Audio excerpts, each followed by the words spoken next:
भारतीय राज्य व्यवस्था में आइए अब शुरू करते हैं भारतीय संघ और उसके राज्य क्षेत्र।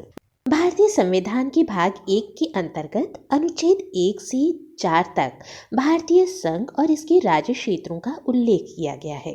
भारत को राज्यों का संघ यानी यूनियन ऑफ स्टेट्स घोषित किया गया है। वर्तमान में भारत में 28 राज्य और 8 संघ शासित प्रदेश हैं। ध्यान देने वाली बात यह है कि दादरा और नागर हवेली तथा दमन और दीव अधिनियम 2019 के तहत 2 केंद्र शासित प्रदेशों यथा पहला दादरा और नागर हवेली तथा दूसरा दमन और दीव का आपस में विलय कर दिया गया है। इस प्रकार अब केंद्र शासित प्रदेशों की संख्या 8 हो गई है। ध्यातव्य है कि यह अधिनियम 26 जनवरी 2020 से लागू होना प्रस्तावित है। अनुच्छेद 1 के तहत संघ का नाम इंडिया दैट इज भारत तथा राज्य क्षेत्र का उल्लेख किया गया है। अनुच्छेद 2 के तहत नए राज्यों का प्रवेश या स्थापना का अधिकार संसद को प्रदान किया गया है। अनुच्छेद 3 के तहत नए राज्यों का निर्माण और वर्तमान राज्यों के क्षेत्रफल, सीमा व नाम में परिवर्तन की शक्ति संसद को प्राप्त है। ध्यान देने वाली बात ये है कि अनुच्छेद 2 तथा 3 से संबंधित प्रावधानों के तहत संसद द्वारा किए गए संशोधन को अनुच्छेद 368 के तहत संशोधन नहीं माना जाएगा। इसे संसद द्वारा सामान्य बहुमत तथा साधारण विधायी प्रक्रिया से संशोधित किया जा सकता है। भारत संघ के राज्यों के पुनर्गठन के लिए राज्य पुनर्गठन आयोग की स्थापना वर्ष 1953 में की गई। इसके अध्यक्ष फजल अली थे। इस आयोग ने 1955 में अपनी रिपोर्ट प्रस्तुत की। भाषा के आधार पर राज्यों के गठन के लिए तेलुगु भाषियों के नेतृत्वकर्ता पोट्टी श्री रामुलु ने आमरण अनशन प्रारंभ कर दिया, जिसमें 56 दिनों बाद उनकी मृत्यु हो गई। श्री रामुलु की मृत्यु के पश्चात 1 अक्टूबर 1953 को भाषा के आधार पर आंध्र प्रदेश का गठन किया गया। आंध्र प्रदेश भाषा के आधार पर गठित होने वाला प्रथम राज्य है। भारतीय संसद द्वारा राज्य पुनर्गठन अधिनियम जुलाई 1956 में पारित किया गया। इस अधिनियम के द्वारा भारत संघ में 14 राज्य तथा 6 केंद्र शासित प्रदेश स्थापित किए गए थे। नवंबर 1954 में फ्रांसीसी सरकार द्वारा पांडिचेरी, यनम, चंद्रनगर और केरिकल बस्तियों को भारत सरकार को सौंप दिया गया, जिसे मिलाकर पांडिचेरी संघ राज्य का गठन किया गया। भारत सरकार द्वारा 18 दिसंबर 1961 को पुर्तगालियों पर सैनिक कार्यवाही करके गोवा, दमन व दीव को भारत संघ में मिला लिया गया। राज्य पुनर्गठन अधिनियम 1956 के द्वारा भारत संघ में क्षेत्रीय परिषदों की स्थापना की गई थी। भारत में 5 क्षेत्रीय परिषदें हैं। केंद्रीय गृह मंत्री क्षेत्रीय परिषदों का अध्यक्ष होता है। ये 5 क्षेत्रीय परिषदें इस प्रकार से हैं। पूर्वी क्षेत्रीय परिषद, इसका मुख्यालय कोलकाता में है। पश्चिमी क्षेत्रीय परिषद का मुख्यालय मुंबई में है। वहीं मध्य क्षेत्रीय परिषद का कार्यालय प्रयागराज में है। इसका पूर्व में नाम इलाहाबाद था, में स्थापित है। वहीं उत्तरी क्षेत्रीय परिषद का मुख्यालय नई दिल्ली और दक्षिण क्षेत्रीय परिषद का मुख्यालय चेन्नई में है। ध्यान देने वाली बात यह है कि पूर्वोत्तर राज्य अर्थात असम, अरुणाचल प्रदेश, मणिपुर, त्रिपुरा, मिजोरम, मेघालय तथा नागालैंड को क्षेत्रीय परिषदों में शामिल नहीं किया गया है। इनकी समस्याओं को पूर्वोत्तर परिषद अधिनियम 1971 के तहत गठित पूर्वोत्तर परिषद द्वारा हल किया जाता है। और अब एक नजर 1953 के बाद भारत में गठित कुछ राज्यों पर। आंध्र प्रदेश का गठन 1 अक्टूबर 1953 में किया गया। वहीं गुजरात और महाराष्ट्र 1 मई 1960 को अस्तित्व में आए। नागालैंड 1 दिसंबर 1963 को, हरियाणा 1 नवंबर 1966 को, हिमाचल प्रदेश 25 जनवरी 1971 को, मणिपुर, मेघालय और त्रिपुरा 21 जनवरी 1972 को अस्तित्व में आए। सिक्किम 16 मई 1975 को, मिजोरम, अरुणाचल प्रदेश 20 फरवरी 1987 को, गोवा 30 मई 1987 को, छत्तीसगढ़ 1 नवंबर 2000 को, उत्तराखंड 9 नवंबर 2000, झारखंड 15 नवंबर 2000 और तेलंगाना 2 जून 2014 को अस्तित्व में आया। भारतीय राज्य व्यवस्था में आइए अब जानते हैं नागरिकता के बारे में। अनुच्छेद 5 से 11 तक नागरिकता से संबंधित प्रावधानों का विवरण है। भारतीय संविधान नागरिकों को एकल यानी इकहरी नागरिकता प्रदान करता है। अनुच्छेद 11 के तहत संसद को यह शक्ति प्राप्त है कि वह नागरिकता की प्राप्ति और समाप्ति तथा नागरिकता से संबंधित अन्य सभी विषयों पर कानून बना सकती है। नागरिकता अधिनियम 1955 के अनुसार निम्न विधियों से भारतीय नागरिकता प्राप्त की जा सकती है, जो इस प्रकार से है। जन्म से, वंश के आधार पर, पंजीकरण द्वारा, प्राकृतिक रूप से यानी देशीकरण द्वारा तथा क्षेत्र अधिग्रहण द्वारा। भारतीय राज्य व्यवस्था में आइए अब जानते हैं मौलिक अधिकारों के बारे में। संविधान के भाग 3 में अनुच्छेद 12 से 35 तक मौलिक अधिकारों का विवरण है। इन्हें भारत का अधिकार पत्र मैग्ना कार्टा भी कहा जाता है। वर्तमान में संविधान के तहत नागरिकों को 6 मौलिक अधिकार प्रदान किए गए हैं, जिनका विवरण इस प्रकार से है। पहला, समानता का अधिकार, अनुच्छेद 14 से 18। दूसरा, स्वतंत्रता का अधिकार, अनुच्छेद 19 से 22 तक। तीसरा, शोषण के विरुद्ध अधिकार, जो अनुच्छेद 23 और 24 में व्याप्त है। चौथा, धार्मिक स्वतंत्रता का अधिकार, अनुच्छेद 25 से 28 तक। पांचवा, संस्कृति और शिक्षा संबंधी अधिकार, अनुच्छेद 29 और 30 में ये व्याप्त है। वहीं अंतिम मौलिक अधिकार है संवैधानिक उपचारों का अधिकार, जो अनुच्छेद 32 में वर्णित है। आइए अब इन अधिकारों को संक्षेप में समझते हैं। समानता का अधिकार, अनुच्छेद 14 से 18 तक। अनुच्छेद 14, विधि के समक्ष समानता। राज्य भारत के राज्य क्षेत्र में किसी व्यक्ति को विधि के समक्ष समता या विधियों के समान संरक्षण से वंचित नहीं करेगा। ध्यान देने वाली बात यह है कि विधि के समक्ष समता का विचार ब्रिटिश मूल का है, जबकि विधियों के समान संरक्षण को अमेरिका के संविधान से लिया गया है। अनुच्छेद 15, धर्म, मूल वंश, जाति, लिंग, जन्म स्थान के आधार पर विभेद का निषेध। राज्य किसी भी नागरिक के विरुद्ध केवल धर्म, मूल वंश, जाति, लिंग, जन्म स्थान अथवा इनमें से किसी के आधार पर भेदभाव नहीं करेगा। अनुच्छेद 16, लोक नियोजन के विषय में अवसर की समानता। राज्य के अधीन किसी पद पर नियोजन अथवा नियुक्ति से संबंधित विषयों में सभी नागरिकों को समान अवसर प्रदान किए जाएंगे।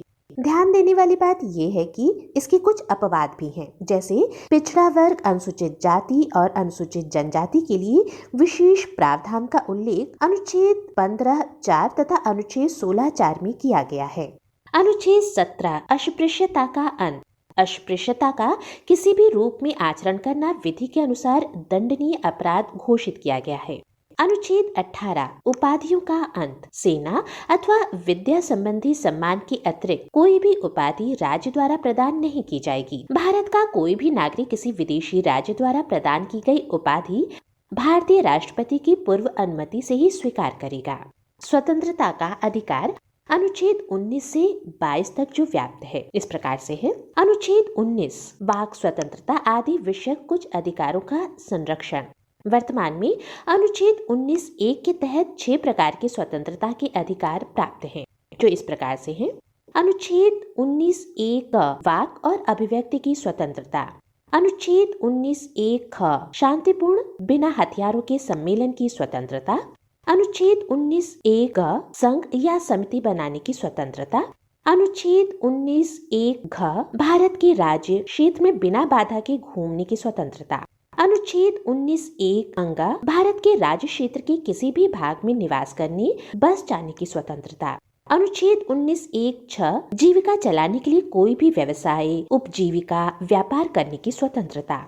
ध्यान देने वाली बात यह है कि मूल संविधान में सभी नागरिकों को अनुच्छेद 19 के तहत 7 प्रकार की स्वतंत्रता प्रदान की गई थी, लेकिन 44वें संविधान संशोधन अधिनियम 1978 के द्वारा संपत्ति के अधिकार, जो अनुच्छेद 19(1)(च) एवं अनुच्छेद 31 में था, को मूल अधिकार की श्रेणी से हटाकर अनुच्छेद 300(क) के तहत कानूनी अधिकार के रूप में शामिल किया गया। वाक और अभिव्यक्ति की स्वतंत्रता, जो अनुच्छेद 19(1)(क) में है, प्रेस की स्वतंत्रता इसमें निहित मानी गई है। इसी के तहत न्यायपालिका द्वारा सूचना के अधिकार को भी निहित माना गया है। अनुच्छेद 20 अपराधों के लिए दोष सिद्धि के संबंध में संरक्षण। इसके तहत 3 प्रकार की स्वतंत्रता का वर्णन है। पहला, किसी व्यक्ति को अपराध के लिए दोषी तभी माना जाएगा जब वह किसी प्रवित विधि यानी उस समय लागू का अतिक्रमण करेगा। दूसरा, किसी व्यक्ति को एक ही अपराध के लिए एक बार से अधिक दंड नहीं दिया जाएगा। तीसरा, किसी व्यक्ति को स्वयं के विरुद्ध गवाही देने के लिए बाध्य नहीं किया जाएगा। अनुच्छेद 21 प्राण एवं दैहिक स्वतंत्रता का संरक्षण। किसी व्यक्ति को विधि द्वारा स्थापित प्रक्रिया के अतिरिक्त उसके प्राण या दैहिक स्वतंत्रता के अधिकार से वंचित नहीं किया जाएगा। ध्यान देने वाली बात यह है कि सर्वोच्च न्यायालय द्वारा मेनका गांधी बनाम भारत संघ मामले में अनुच्छेद 21 के तहत निहित निम्नलिखित अधिकारों की घोषणा की गई, जो इस प्रकार से है। गरिमापूर्ण जीवन का अधिकार, स्वच्छ पर्यावरण, जीवन रक्षा का अधिकार, निजता का अधिकार, स्वास्थ्य का अधिकार, निशुल्क कानूनी सहायता का अधिकार, त्वरित सुनवाई का अधिकार, सूचना का अधिकार और सार्वजनिक फांसी के विरुद्ध अधिकार आदि। अनुच्छेद 21 का शिक्षा का अधिकार। राज्य द्वारा 6 से 14 वर्ष तक की आयु वर्ग के सभी बच्चों को निशुल्क एवं अनिवार्य शिक्षा उपलब्ध कराई जाएगी। ध्यान देने वाली बात ये है कि 86वें संविधान संशोधन अधिनियम 2002 के द्वारा अनुच्छेद 21 क के तहत 6 से 14 वर्ष तक की आयु के सभी बच्चों के लिए निशुल्क और अनिवार्य शिक्षा को मौलिक अधिकार का दर्जा प्रदान किया गया। अनुच्छेद 22 कुछ दशाओं में गिरफ्तारी और निरोध से संरक्षण। किसी गिरफ्तार व्यक्ति को ये अधिकार प्राप्त है कि उसे गिरफ्तारी के कारणों से अवगत कराया जाए। दूसरा, उसे 24 घंटे के अंदर यानी यात्रा के समय को छोड़कर निकटतम दंडाधिकारी यानी मजिस्ट्रेट के समक्ष पेश किया जाए। निवारक निरोध। अनुच्छेद 22 के खंड 3, 4, 5 और 6 में निवारक निरोध के प्रावधानों का उल्लेख किया गया है, जिसके अंतर्गत किसी व्यक्ति को अपराध करने से रोकने के लिए उसे अपराध करने से पूर्व ही गिरफ्तार किया जा सकता है और इस स्थिति में गिरफ्तार व्यक्ति को 3 माह तक की अभिरक्षा में निरुद्ध किया जा सकता है।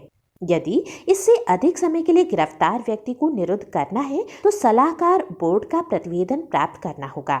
गिरफ्तार यानी निरुद्ध व्यक्ति को निरोध आदेश के विरुद्ध प्रतिवेदन करने का अधिकार है। शोषण के विरुद्ध अधिकार। अनुच्छेद 23 एवं अनुच्छेद 24। अनुच्छेद 23 के तहत मानव के दुर्व्यापार एवं बलात् श्रम को प्रतिबंधित किया गया है।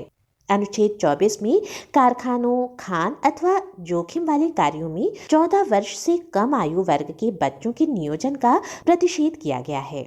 धर्म की स्वतंत्रता का अधिकार, जो अनुच्छेद 25 से 28 तक विस्तृत है।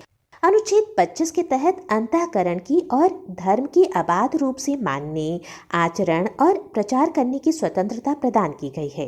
अनुच्छेद 26 के तहत धार्मिक कार्यों के प्रबंधन की स्वतंत्रता प्रदान की गई है। अनुच्छेद 27 के तहत किसी विशिष्ट धर्म की अभिवृद्धि के लिए करों के संदाय के बारे में स्वतंत्रता प्राप्त है। अनुच्छेद 28 के तहत कुछ शिक्षण संस्थाओं में धार्मिक शिक्षा या धार्मिक उपासना में उपस्थित होने के बारे में स्वतंत्रता प्रदान की गई है। ध्यान देने वाली बात यह है कि कृपाण धारण करना और उसे लेकर चलना सिख धर्म के मानने का अंग समझा जाएगा।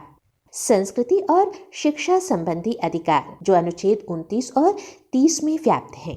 अनुच्छेद 29 में अल्पसंख्यक वर्गों के हितों का संरक्षण, सुरक्षा संबंधी अधिकार उल्लेखित हैं। अनुच्छेद 30 के तहत शिक्षा संस्थाओं की स्थापना और प्रशासन करने का अल्पसंख्यक वर्गों को अधिकार प्रदान किया गया है। संवैधानिक उपचारों का अधिकार, जो अनुच्छेद 32 में वर्णित है। मौलिक अधिकारों को प्रवर्तित कराने हेतु संविधान के अनुच्छेद 32 के तहत सर्वोच्च न्यायालय को 5 तरह की रिट अर्थात निर्देश या आदेश जारी करने की शक्ति प्रदान की गई है, जो इस प्रकार से है। पहला, बंदी प्रत्यक्षीकरण यानी हैबियस कॉर्पस। दूसरा, परमादेश यानी मैंडामस। तीसरा, प्रतिषेध यानी प्रोहिबिशन। चौथा, उत्प्रेषण यानी सर्टियोरॉरी। पांचवा, अधिकार पृच्छा यानी क्वा वारंटो। आइए अब इन्हें संक्षेप में समझते हैं। बंदी प्रत्यक्षीकरण यानी हैबियस कॉर्पस। न्यायालय द्वारा यह आदेश बंदी व्यक्ति की प्रार्थना पर उसे बंदी बनाने वाले अधिकारी को जारी किया जाता है। कि वह बंदी बनाए गए व्यक्ति को संबंधित न्यायालय में 24 घंटे के भीतर यानी यात्रा के समय को छोड़कर उपस्थित करे, जिससे उसको बंदी बनाए जाने के कारणों की वैधता पर विचार किया जा सके। परमादेश यानी मैंडामस, जब कोई पदाधिकारी अपनी सार्वजनिक कर्तव्यों का निर्वहन नहीं करता तो न्यायालय द्वारा परमादेश जारी करके संबंधित पदाधिकारियों को उनके कर्तव्यों के पालन का आदेश दिया जाता है। प्रतिषेध यानी प्रोहिबिशन, सर्वोच्च न्यायालय और उच्च न्यायालयों द्वारा अपने अधीनस्थ न्यायालयों को उनके अधिकार क्षेत्र से बाहर के न्यायिक कार्यों को करने से रोकने के लिए यह रिट जारी करके आदेश जारी किया जाता है। उत्प्रेषण यानी सैट्योरॉरी, सर्वोच्च न्यायालय अथवा उच्च न्यायालय द्वारा अपनी अधीनस्थ न्यायालयों को यह रिट जारी करके आदेश दिया जाता है कि अपने यहाँ लंबित मुकदमों को तेजी से निपटाने के लिए उन्हें वरिष्ठ न्यायालयों में भेजे। और अंतिम अधिकार परीक्षा यानी क्वा वारंटो, जब कोई व्यक्ति या सार्वजनिक संस्थान कोई ऐसा कार्य करता है जिसके लिए उसके पास कोई वैधानिक अधिकार नहीं है, तो न्यायालय उससे अधिकार परीक्षा आदेश के द्वारा पूछता है कि वह किस अधिकार से यह कार्य कर रहा है। अनुच्छेद 32 यानी संवैधानिक उपचारों के अधिकार को डॉक्टर भीमराव रामजी अंबेडकर ने संविधान की आत्मा कहा है। राष्ट्रीय आपातकाल में मौलिक अधिकार अनुच्छेद 20 और 21 को छोड़कर निलंबित हो जाते हैं। केशवानंद भारतीवाद 1973 में सर्वोच्च न्यायालय ने निर्णय दिया कि संविधान के मूल ढांचे को छोड़कर संसद मूल अधिकारों में भी संशोधन कर सकती है। मूल अधिकारवाद योग्य होते हैं, अर्थात इनको लागू करवाने के लिए न्यायालय की शरण ली जा सकती है।